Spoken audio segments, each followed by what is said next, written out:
экономика көтөрүш үчүн бүт эмелер иштетиш керек да. Иштейчү завод мисалы. Баягы колхоздор бөлүнбөдү беле? Мисалы мен жер иштетем. Ошо жер иштеткенге да ошолорго да возможность бериш керек. Кредит бөлүп беребиз дейт, каяктан барсаң 3% болот, ал үчүн бир 10 гектардан көбүрөөк жериң болуш керек экен. Ошолорго эле берет да, массовый жерлерге. А так эч ким бербейт. А шаарда жашагандар көп билбейт да айылга кандай жашап атканын. Айылга кыйынчылык болот да. Муну эми эл чечиш керек негизичи. Бирок ошо элдин ичинен чыккан жана депутаттарыбыз, ошо чоңдор министрлерибиз ошолор таза иштеш керек да. Коррупцияга баш алынбайчы. Булар жанагынтип сатылып кетип атышпы акчагачы.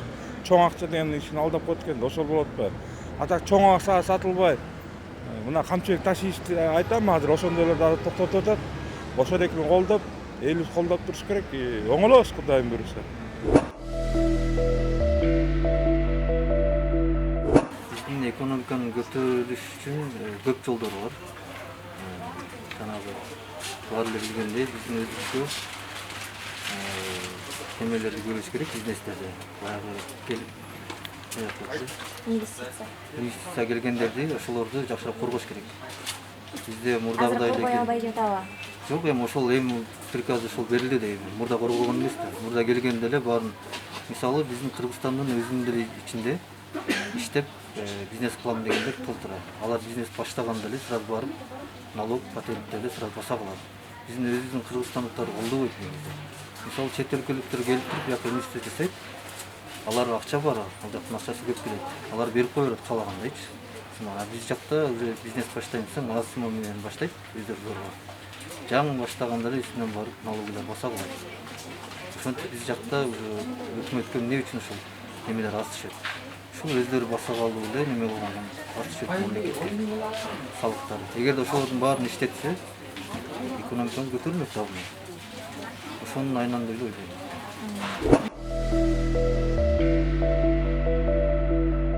Менин оюмча, производственный өндүрүштү заводдорду куруп, производствону заводдорду көбөйтүш керек. Анан кийин салыктарды төлөш керек. Ошо. Ну, блин, как сказать, экономика. Я в этом не экономист, не силен, но если так взять, ну, сейчас плачевно у нас. Плачевно, очень плачевно. Ну, вот сейчас Рогожевич пришел, надеюсь, все будет хорошо. Экономика аябай төмөн. Элде акча жок азыр. Экономикасы аябай эле начар абал. Если дагы мындан ары дагы кымбатчылык боло турган болсочу, билбейм, азыр эл өзүнүн арабасын өзү сүрүп эле эптеп жашап атышат. Мисалы, айылдагылар билинбейт, могу шаардагылар күнүнө 200-300 сом тапкан адамдар бар. Алар эптеп эле жашап атышат. Экономика аябай слабый. Монтүл айтам, слабый. Экономика өсүштү, эми муну кандай өсүштү билбейм, бирок муну чет өлкөлөр менен баягы алышып беришип, ошондой кылбаса экономика өсүш кыйын. Инвестиция, туристтер тартыш керек. Биздикилер болсо бирөө келип бирдеме иштетсе эле болду, үстүнөн келип азышып эле, акча сурашып эле. Инвестиция аябай бизде толтурат, инвестиция тартса, иштетсе болот. 1 жыл иштет, 2 жыл иштет, анан кайра эле аларды сыгып эле. Биздин чоңдор деле связаны да бул ишке. Мында ачыгын айтканда.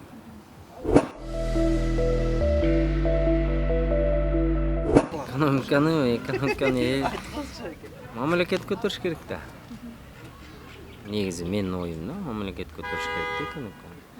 Аны эми экономиканы кандай көтөрүш керек? Бизде кичине көбүрөөк жумушчу орундарын ачып, ошондой бир жакшы нерселерди ачса жакшы болмок. Анан чек ара маселелерин жакшы чечип койсо, чек ара маселелери жакшы чечилсе эле, анан биздин экономика соода сатык бизден өзүбүздүн продукцияны сыртка чыгарып беришсе, ошолор жакшы өнүгүп кете турган болсо эле биздин экономика бат эле го дейм көтөрүлүш.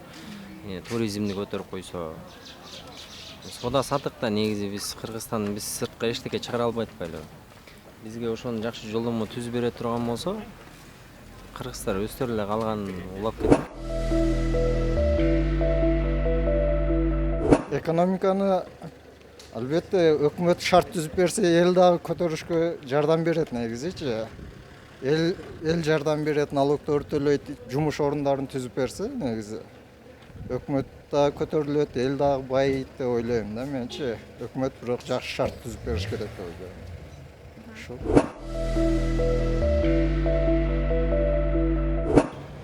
Кыргызстандын экономикасын эми кандай десем, таза специалисттер барса, ошолор көтөрүп кете алат. Башкасы кыла албайт. Бийлик, Бийликти мурунку бутакташып калгандарды түп тамыры менен жок кылыш керек, ошондо гана оңолот.